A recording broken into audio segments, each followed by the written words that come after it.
Hello mga ka-fantastic! Hahatiin na po natin yung plinansya nating plastic kanina. Itupi ulit at gupitin. Itupi,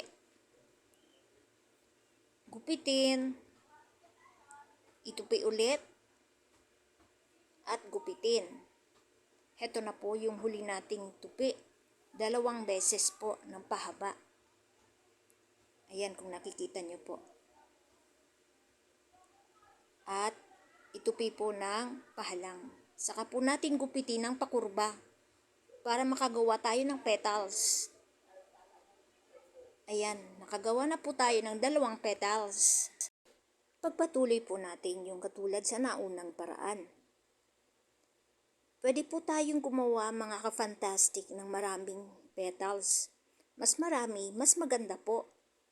Kasi po, ang mil flores, ang ibig sabihin po nun, million of flowers. So, marami po siyang petals. Mga ka-fantastic, heto pong handle ng sandobag, hindi po natin dapat itapon. Magagamit po natin ito. Kung mapapansin nyo po sa mil flores, sa bawat petals niya, meron pong mga butil-butil po sa gitna. Ito po yung gagawin natin ganon.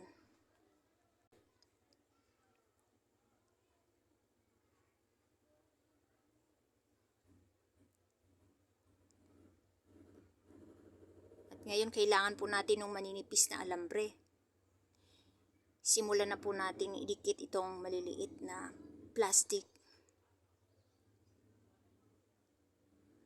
Pulupot lamang po natin.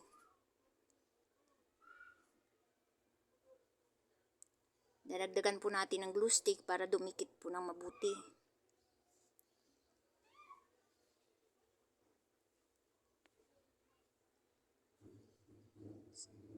Ganyan lamang po yun. Mga ka-fantastic, ayan po. Ngayon naman, gagawa na po tayo ng bulaklak. Lagyan po natin ng glue stick para dumikit po ng mabuti. Isa-isa na po nating ilagay yung petals. Tig-2 petals po. Ayan po, sa bawat tangkay. Tuloy lang po natin.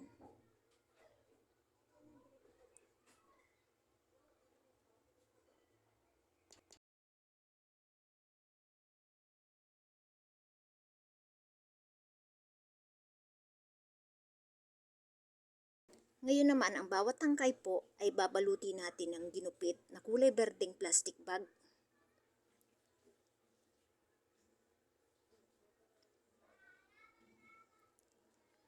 Ayan, ipulupot lamang po natin ng mabuti.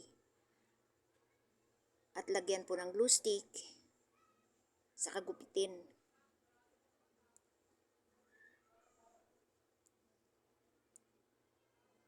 Tuloy lang po natin.